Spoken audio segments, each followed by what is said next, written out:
Hi, this is Glenda. At the moment I'm distracted by alcohol inks or replacements thereof. Yes, alternatives to alcohol inks. In our craft group a few times people have suggested they'd like to play with them, but most of them don't already own any alcohol inks. So this video is for Meredith. I've been playing with alternatives to see if it's possible for us to do it. The first thing I did was go through what I already had and see what works that isn't the Ranger alcohol ink, which I suspect most people are familiar with, the Adirondack ink.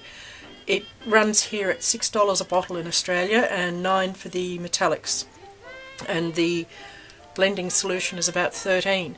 So, you know, for a group that's got no materials, this is not really an option. However, I'm not suggesting these alternatives for the home crafter. I think the alcohol inks are easier and less messy. I've only made 2 colours today and I'm covered in it, and I use gloves for part of the time. So what I have found, I have these Cedar Silk paints, inks for dyeing silk that I've had for ages. They worked quite well. That was the result that I got from that. That seemed to behave like alcohol ink. And you can see I've got all these random samples of things that I've been trying. I got some Higgins, it's just Higgins waterproof ink. It's waterproof drawing ink, and it was on clearance. I only got 2 colours. It was all they had ages ago for about 50 cents a bottle, and that worked quite well. And I put some just acrylic metallic paint with it. So I'm going to work on that to find out if that's a goer for the mixative, because that's a harder thing to find a replacement for. I also got this calligraphy ink in the same way, where it was on clearance. It doesn't say anything much about it, but it's obviously another permanent ink, because I had 2 colours there and that worked fairly well. So then I went on to work out, and the other thing that worked, I haven't lost it, this Ancient Page archival waterproof dye ink also worked quite well. So if you've got some re-inkers and they're for permanent inks, they may work. So I had a look at how people are actually making it. There's 2 ways to make it, and well, 2 main ways. Somebody also used food drink packets, but I didn't try that.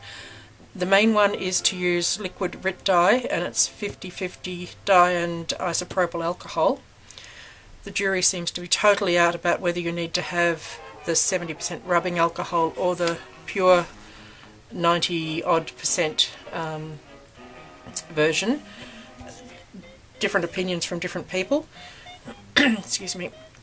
However, I haven't been able to find any liquid dye, so I haven't done that. What I have tried is the other version, and this was the results I've got. I've only done the 2 colours and they don't go together, but it worked. And that's to get excuse me, permanent markers, just the cheap ones. So I got a couple of sets of these Skirpy ones. They're $2.50 for 12 colours, and you probably want to use at least a couple of pens each time. And you're basically pulling it apart and getting out the ink from the middle. And I'll show you, because it'll just save you going hunting for the other videos. But there are a number of people who show you how to do this. So you just pull out the nib, and then you carefully pull off the end and hope that the middle bit does not go flying across the room. I'm going to do that on both of them.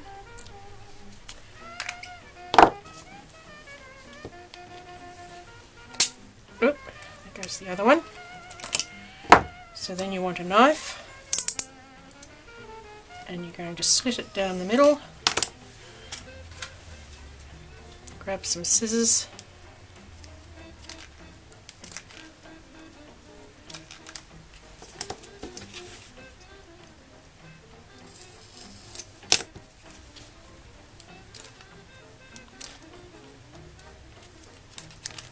it in like that. Then you just take some alcohol, and I just sort of barely covered it because I want my colours fairly strong, so I didn't want to dilute it too much. You can always add more alcohol later, and then just put a lid on it and leave it to soak for either overnight or at least half a day or so, which is all I had patience for today. But I'll be making up all my markers out of the packets I bought and leaving them to soak overnight, I think. But that's what I got. The blue was very vibrant, and I could possibly dilute it even a little bit more. It's very strong. The red, one of the markers was almost dry. It had been in my drawer for a while, and it's not as vibrant, but I think it's vibrant enough. But I wouldn't like to dilute it anymore, so it's only a little, I don't know if you can see, but it's about a quarter of this little tiny bottle, whereas that one I've got more like maybe half, and they were both from 2 markers. So that's where I'm at with this. I'll keep making inks. I think this is probably a goer, as long as we get people to bring their own blending tool, and of course you can use any felt. You don't have to buy the felt bits. Probably cut them up a bit more accurately than I did with that one. I think I had a really ratty piece of felt that I was pulling apart. So this alcohol is, I gather it's really easy to get in America, but here it is really hard, and when you do find it, it's really expensive. So I have to work on that. I did get quite a bit cheap that I think will probably do for this exercise. And I'm not sure whether some of these silk ones would benefit from being diluted or not, but it worked quite well just straight from the bottle. So there'll probably be a theme running here for a while until I run out of alcohol ink testing. But that's what I'm doing today. So thanks for watching.